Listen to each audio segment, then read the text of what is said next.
తానెక్కడా CM Revanth ప్రభుత్వాన్ని విమర్శించలేదన్నారు MLC Teenmar Mallanna. కుల గణనపై ప్రభుత్వ నిర్ణయాన్ని మాత్రమే తాను వ్యతిరేకించారన్నారు. గతంలో మన్మోహన్ తీసుకొచ్చిన ఆర్డినెన్స్ను రాహుల్ చించేశారని గుర్తు చేశారు.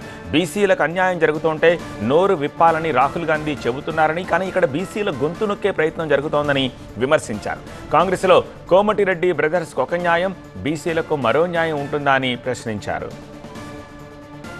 మిమ్మల్ని పరిపాలన చేయమని అప్పగించినటువంటి సందర్భంలో మీరు తీసుకున్న నిర్ణయం తప్పని చెప్పిన. తీన్మార్ మల్లన్న తగలబెట్టింది కులగణన సర్వే రిపోర్టు తగలబెట్టిన నేను. ఇలా తీన్మార్ మల్లన్న ఏం చేసిండో 2018లో 2011లో రాహుల్ గాంధీ గారు కూడా అదే చేశాడు.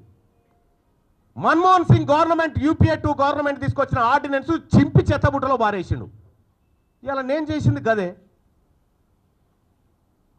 మన నాయకుడు రాహుల్ గాంధీ గారేమో మీరు నోరు విప్పండి. అభి చిన్న కన్ఫ్యూజన్, ఫ్లాట్ కొనాలా సైట్ కొనాలా? కన్ఫ్యూజన్ ఎందుకు? ఒక రియల్ ఎస్టేట్ ఎక్స్పర్ట్ తో మాట్లాడు. ఎలా? బాస్ వాలా బీ ద బాస్. మీకు అన్యాయం జరుగుతుంది అంటాడు, ఇక్కడనే మీరు నోరు మూయిస్తా ఉన్నారు బీసీలై. ఇలా బీసీ నాయకులు మాట్లాడితే కోమటిరెడ్డి వెంకటరెడ్డి కో న్యాయం, రాజగోపాల్ రెడ్డి కో న్యాయం. వాళ్ళైతే చిన్నగానే తిట్టిరా నిన్ను. నేను మిమ్మల్ని అన్నది కూడా లేదు. మళ్ళా మీరు చేసిన కార్యక్రమాన్ని వ్యతిరేకించిన, ప్రభుత్వ నిర్ణయాన్ని వ్యతిరేకించిన.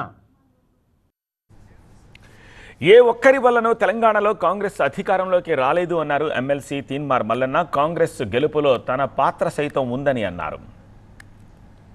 ఇవాళ తీన్మార్ మల్లన్న రెక్కల కష్టంతో నా ఒక్కందే కాదు, ఇంకా ఇగో ఇక్కడ కూర్చున్న రఘు, ఇంట్లో చాలామంది జర్నలిస్టు మిత్రులు, అలాగే మేధావి వర్గాలన్నీ కష్టపడితే ఇలా కాంగ్రెస్ పార్టీ అధికారంలోకి వచ్చింది. కాంగ్రెస్ పార్టీని ఏ ఒక్కరి అధికారం తేలే, అందులో నా పాత్ర కూడా ఉంది. నేను 45 నియోజకవర్గాల్లో తిరిగి క్యాంపెయిన్ చేస్తే 42 నియోజకవర్గాల్లో కాంగ్రెస్ పార్టీ గెలిచింది.